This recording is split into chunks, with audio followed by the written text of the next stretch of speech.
As an introduction to doing more advanced animation in Maya, I'm going to create a walk cycle today using this rigged character. This is Max for Maya, and it's version 1.14. It's easily available on the internet if you type in Max Rig or Max for Maya, and it's a really great, easy to use rig. It has a lot of facial controllers up here, and it's really fun to use. It's got really simple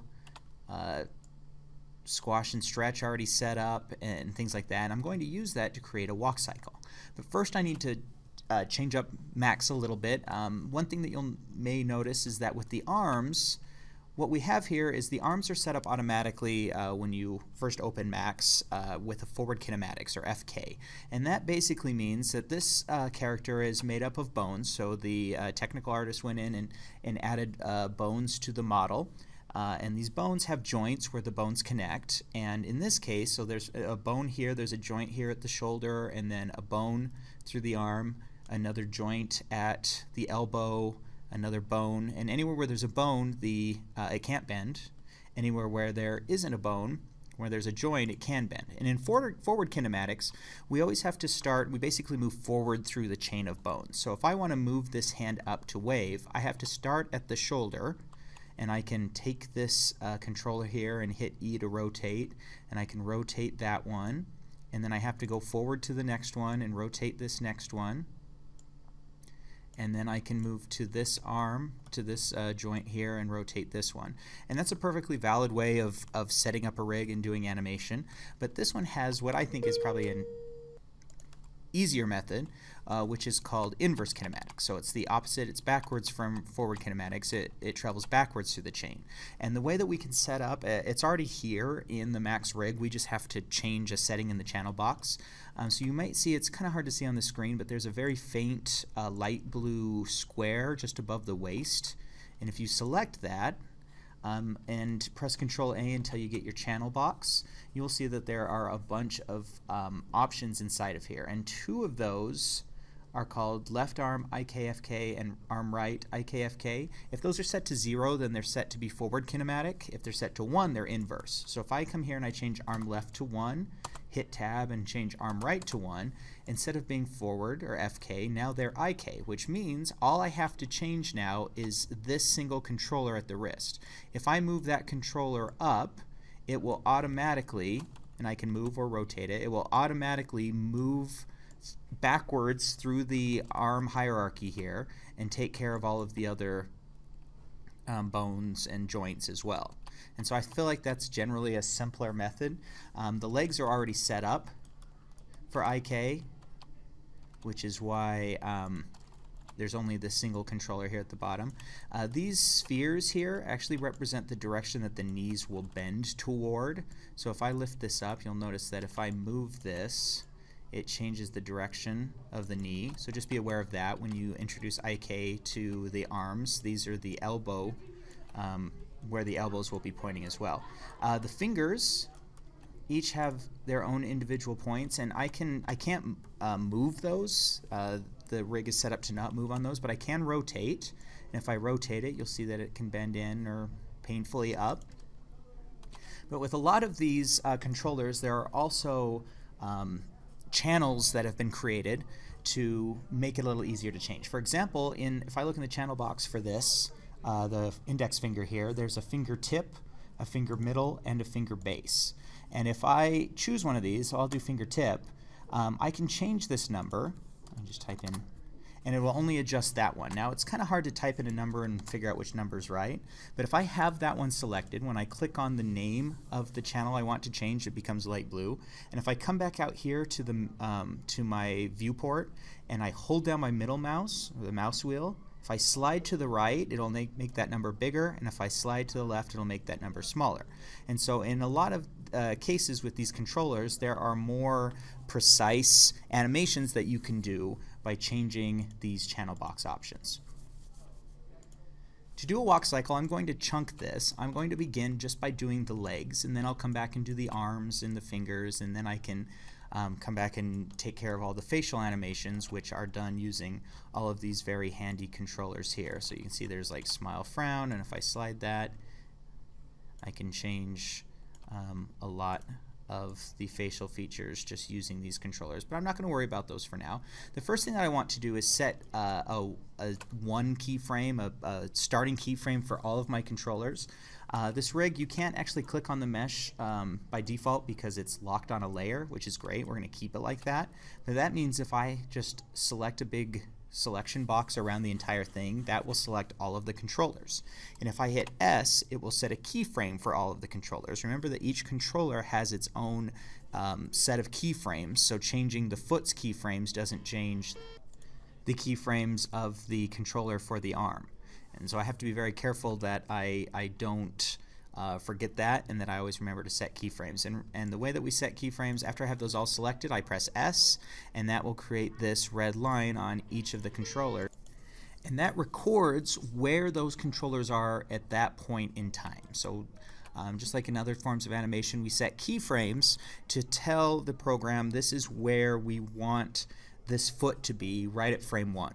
And you'll see that when you press S, not only does it create a red keyframe here, but it turns those channels red as well. That means that that channel has been saved at that point. I'm going to be using the same walk cycle that I usually use. I really like how simple it is. And this is from idleworm.com. And it is a walk cycle. You can see that it has a contact pose, that's where both feet are touching, recoil, which is where the body bends down a little bit to absorb the weight of the body on a single foot. Passing is when the body passes that foot that's stationary. High point is when we are stretching to prepare for the next contact. And once we've gone through that cycle again, we create an entire walk cycle, and then we can repeat that over again. Now it takes about a second, if you're walking at a normal pace, to complete an entire cycle of a walk from left foot forward to left foot forward. And so what I did was I said if frame 1 is my very first phase, in a second would be 24 frames, and I just figured out halfway for all of those, which would put my the time I switch my feet and do the same process again but with the opposite foot at 12 frames, or half a second. And so these numbers underneath are just representing which frame I should try to copy that pose onto. So my very first pose is contact on frame 1. I'm going to try to get my feet like this. So step 1 is I'm going to click on the controller for this foot here at the bottom, and I'll stretch it back a little bit. The foot has a lot of really great channels on this that I can change in addition to just moving it or rotating it. Notice that because I moved it backwards, that's a translate Z in this case. Now it's white because I've made a change and I haven't saved it yet. If I were to move to a different frame, it wouldn't record that I had moved it because I didn't save it. And I save it by setting the key or by pressing S. So I can rotate this foot like this, but I can also use this toe heel roll. So if I click on that one in my channels and then come out here and middle mouse click, that gives me a roll on the heel, and you'll see that the knee is automatically bending because of the rig. And there's a toe bend also that lets me bend the toe a little bit. And so all of those things are tied to the same controller, so a single set key will set all of them because they're all attached to this foot. So if I press S, that sets it in place. Now I want to move the body down just a little bit. And normally I can just select this square in the middle and that will move everything, but because I changed the arms to IK, they're not affected by earlier controllers in the hierarchy. And so if I do want to move the whole body down, including the arms, I'm going to want to hold down Shift and include those arm controllers as well. And now when I move them, I'm just going to move it down slightly and press S to record. That'll record all 3 of those changes that I made there. But for the most part, I'm really only going to be messing with these 2 feet. So maybe I'll pull this back a little bit more. Maybe I'll increase the toe heel roll and hit S. It's very easy to forget to hit S. I do it all the time. I'm going to stretch that front foot a little bit because the wider the gait is, the more my character will move in a single cycle. And so I'm going to hit this, and once again I can't forget to press S before I move on. And I'll have time to refine it later. Right now I'm just trying to get kind of the overall poses down, and I'm not even worrying about the arms yet. I'm going to leave them out in this T pose and come back to them and do those later after I've got the feet and the legs going the way that I want them to. Also, I'll probably want to move these controllers for the knees forward. So I'm going to go ahead and move that forward a little bit and press S, just so it's always just right in front of my feet, or in front of my legs, so that the knees aren't pointing in a direction I don't want them to. And there are a lot of different ways we could do a walk cycle. We could do a strut. We could have them be sassy. This is a pretty standard just forward walk. But if you're feeling like you want to challenge yourself, there are hundreds of walk cycle examples available on the internet that you could use as reference. Now that I've gotten that first pose, the contact pose, I'm ready to move on to the recoil. And from my timing, I know that the recoil should be on or around frame 3, so I move forward to frame 3. And down here on my timeline, I can just drag forward to frame 3. And now, I'm going to move the feet to where I want them to be. So this, at first what I want to do, I'm going to go ahead and take the body and these two arms, holding down Shift to select everything. I'm going to move the body forward slightly and down because this is the pose where the body's at its lowest. And I press S, and now if you'll notice down on your timeline, there's a keyframe for 3 and a keyframe for 1, and Maya will figure out the in-between for those. So it figures out frame 2 for us, which is slightly forward and slightly down so that it can meet up at my keyframe. And so the less often I create a keyframe, the more often Maya does it for me. And that can be good, but it also, Maya might not always do what I want it to do, so I may have to go in and refine it more myself. So this foot, the front foot, once it's in place, I'm going to have this character actually walk forward, not just walk in place. This foot is going to stay where it is until it's through that first half of the cycle and ready to be lifted up again. So that foot, once I set it on frame 3, that's basically all I'm going to do is keep setting it. This back foot, now it gets lifted up. I'm going to rotate it a little bit. I'm going to turn off the toe heel roll, which will be back to 0, and the bend back to 0 as well. And I can lift this, maybe rotate it a little bit more. I'm just trying to get a good feel for it, and I should always be walking through my cycle or scrubbing through it like this so I can see how I feel about it. And one of the great things about working in Maya is I can always come back and refine it or change it later. So my next frame now is passing. That is where the body is pretty much vertical with that front foot. So once again, I'm going to go forward to frame 6 or 5 or whatever one you decide based on your timing. I'm going to choose these 3. I'm going to move the body till it's basically at the same height. I'm going to lift it back up again because we are not at this low recoil phase anymore. We're back at the default height.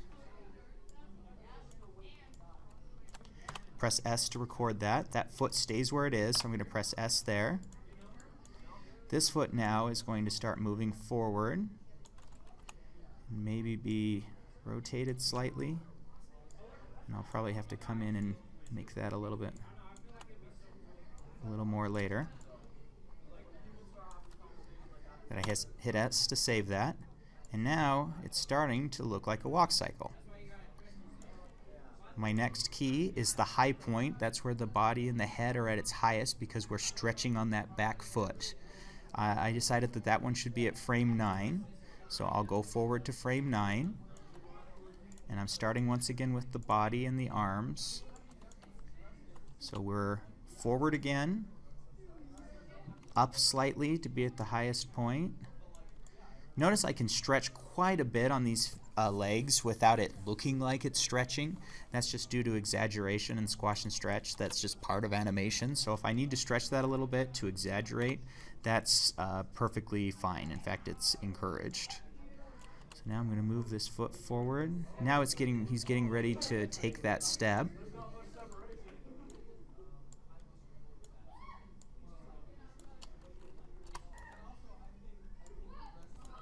Maybe not quite that much.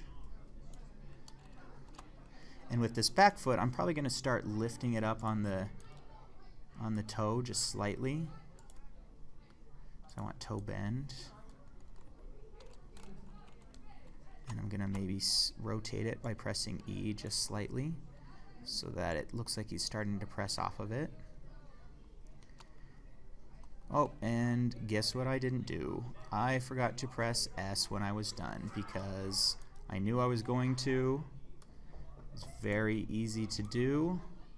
So I lost all of that stuff I did on frame 9, which I want to try to avoid, but sometimes it's difficult to remember to do it every single time. So I just want to make sure I'm pressing S every time, or otherwise all of the changes that I make, as soon as I move to a different frame, they will be gone. And I always save them, set key, press S. Now I'm ready for frame 12, which is half a second, and I'm ready to complete the first half of my cycle, which means now that this foot, our body's going to be forward again. Let's do the body and the arm again. Keep it consistent so I don't forget. So we're going to move the body forward, down slightly to be back kind of that default height. Hit S to record it. This foot now is being ready to be set down. That's why we call it the contact stage, because it's where that foot is there. And the difference between a walk cycle and a run cycle is that with walking, there's always at least one foot on the ground. With running, there are points when both feet are in the air. Let's make sure I set the key there. I'm going to increase the toe heel roll here now by quite a bit, and the toe bend. And bend that back just a little bit more. Hit S. And now I can watch it. I should be watching it in real time regularly too, so I can see if there's issues. For example, my foot kind of lifts up here, so I'm going to just bend it down just slightly again so it doesn't. And now as I watch this, I can play it in real time and kind of get a feel for it. And now at this point, I'm going to continue again on frame 15. Now I'm doing the same thing I did before, but now it's the opposite foot. So in my case, the right foot is now the forward foot. So I'm going to move the body forward again, drop it down a little bit because it's the contact phase, press S. This foot is now firmly planted on the ground, where it will remain until we lift it up again. This foot, and I make sure I hit S on that one. This foot is now being lifted. And I can turn off the heel roll and the toe bend, maybe lift it up a little bit more, and rotate it, and hit S on it to save it. And as I go through this, it should look like a walk cycle. And at this point, I could start going back and doing the arms. Make sure that your arms are opposite. So if my left foot is forward here, that would mean that my right arm is forward. And I can come back here to frame 1 and start making changes to this arm. The arm is its own set of keyframes because there's a controller there, and each of the fingers will also have their own set. So it's important to remember that if you do make changes to the fingers, that you're going to have to hit S separately for those too. Like with each of these, if I want to just have a slightly bent finger, I can hit S.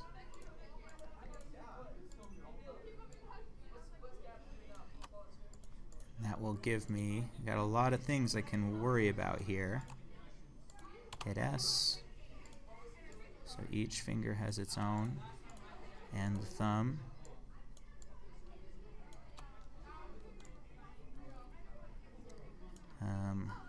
I definitely want to arrange that to be more of a kind of just a swing on that. And so that's how we go through this walk cycle. And I'm just trying to replicate this, or another example, or I could even film myself walking and try to replicate that.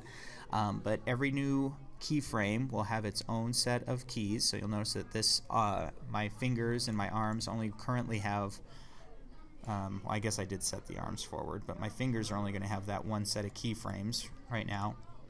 And if I want the fingers to change as they go, because they're separate, they're going to be each done on their own, but pulled along by the rest of the arm. And so that is how you do a walk cycle, a very basic introductory walk cycle using the Max rig.